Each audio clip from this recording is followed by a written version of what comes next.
Good morning, students. How are you? I hope you are well. Students, in previous video we have completed our poem. Name of the poem, A Stream. And today we are going to discuss about the multiple choice question. Let's see. Choose the correct option and complete sentence that follow. First question, the word simmering means. Simmering का क्या meaning होता है? तो students, मैंने आपको बताया था simmering का मीनिंग होता है झिल मिलाना। जैसे जब सूर्य का प्रकाश किसी पानी में गिरता है, यानी प्रकाश की किरण पानी में गिरती है, तो पानी किस तरह से हमें झिल मिलाता हुआ दिखाई देता है, तो वो इसका मीनिंग होता है। फर्स्ट दिया हुआ है डायमंड यानी हीरा। न्यू का मतलब होता है नया। Shining with light that move slightly, ये वही है कि जब शाइनिंग पड़ती है लाइट की तो वो मूव करता है पानी, यानी झिलमिलाता हुआ या फ्लोइंग बहना। तो इसका करेक्ट आंसर क्या हो जाएगा? सी।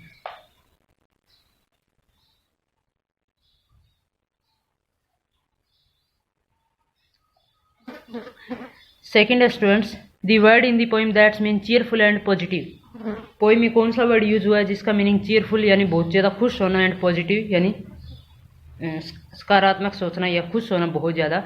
तो वो कौन सा वर्ड यूज हुआ था? बियॉन्ड। बियॉन्ड का मतलब होता है बहुत ज़्यादा प्रसन्नचित होना, खुश होना। थर्ड क्वेश्चन है, the child can not cross the stream on its own because. Child है वो खुद उस स्ट्रीम को पार नहीं कर सकता। क्यों नहीं कर सकता? क्या रीज़न था? फर्स्ट है द चाइल्ड इज टॉल, यानी चाइल्ड है वो बहुत लंबा था। द स्ट्रीम इज नेरो, या जो स्ट्रीम थी वो बहुत नेरो थी, यानी तंग होता है, यानी संकरे बिल्कुल पतली सी थी। या द चाइल्ड इज स्केर्ड, या चाइल्ड डर गया था। या लास्ट है the stream is very wide, या स्ट्रीम बहुत ही वाइड थी। इसका हमने जो पोइम में डिस्कस किया था वो क्या आया था? The stream is very wide, यानी स्ट्रीम थी जो नदी थी बहुत ही यानी चौड़ी थी, वाइड थी। तो इसका करेक्ट आंसर क्या हो जाएगा? डी। नेक्स्ट क्वेश्चन है, the child is able to see the shining stone because. जो बच्चा है वो उन शाइनिंग स्टोन को देख सकता था। क्यों देख सकता था? इसका क्या रीज़न था? देयर आर मेनी स्टोन, कि वहाँ पर बहुत ज़्यादा स्टोन थे। द स्टोन्स आर स्मूथ, ये स्टोन है वो स्मूथ थे यानी चिकने थे।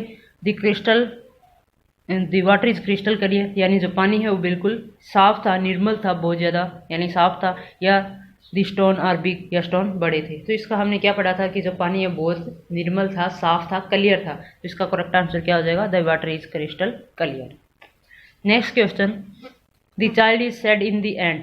लास्ट में जो चाइल्ड है वो सैड हो जाता है, उदास हो जाता है। इसका क्या रीज़न है? What's reason? तो इसका क्या रीज़न है? फर्स्ट है he has lost the diamond, कि उसने डायमंड को खो दिया था। सेकंड है there is no stream now, कि वहाँ पर अब कोई नदी नहीं है। या he has lost his father, या उसने अपने पिता को खो दिया था। या डी है बोथ बी एंड सी, या बी और सी दोनों ही करेक्ट है। तो दोनों ही करेक्ट है। जब उसके पिता उसको नदी से क्रॉस करवा लेते हैं तो उसके बाद में उसके पास में स्टोन तो होते हैं, बट क्या नहीं होते? उसके फादर नहीं रहे और जो अब स्ट्रीम है वो भी नहीं रही। तो इसका करेक्ट आंसर क्या आ जाएगा? बी एंड सी। तो डी है ऑप्शन राइट होगा। इसके बाद में हम इसका क्वेश्चन आंसर करते हैं। फर्स्ट क्वेश्चन है students, pick out 2 word that describe the water of stream. उन 2 वर्ड को पिक आउट करना है जो स्ट्रीम के वाटर के बारे में वर्णन करते हैं, यानी नदी का जो पानी है उसके बारे में बताते हैं। तो नदी का पानी कैसा था? झिलमिला रहा था, या ग्लीम था, या स्पार्कल था? यही था ना, चमक रहा था। तो उसमें 2 वर्ड्स यूज कर लेंगे। फर्स्ट हो जाएगा sparkle and second is simmering. Sparkle का मतलब चमकना और सिमरिंग का मतलब झिलमिलाता हुआ दिखाई दे रहा था। Second question, pick out the word that describe the song of the stream. Stream का जो सॉन्ग यानी नदी का सॉन्ग, यानी कैसे पानी है वो आ रहा था, फ्लो हो रहा था, उसके बारे में हमें बताना है। तो फर्स्ट क्वेश्चन है रनिंग, बिल्कुल दौड़ते हुए यानी फ्लो हो रहा था। और सेकेंड है रिदमिक, यानी एक लय के अंदर है पानी वो जो बह रहा था। थर्ड क्वेश्चन है, how could the child cross the stream. जो चाइल्ड है उसने स्ट्रीम को किस तरह से क्रॉस किया, या कैसे उसने उसको पार किया कर सका। तो इसका आंसर क्या हो जाएगा? The father picked up the child to his arms. जो उसके फादर है उसने अपने बच्चे को अपनी बाहों में उठा लिया। And they cross the stream, और उन्होंने स्ट्रीम को क्रॉस कर लिया। यानी पिता है वो बच्चे को अपनी बाहों में उठा कर वो छलांग लगाते थे, इस तरह से वो क्रॉस कर लेते हैं। Fourth question, which are the different shape of stone mention in the poem.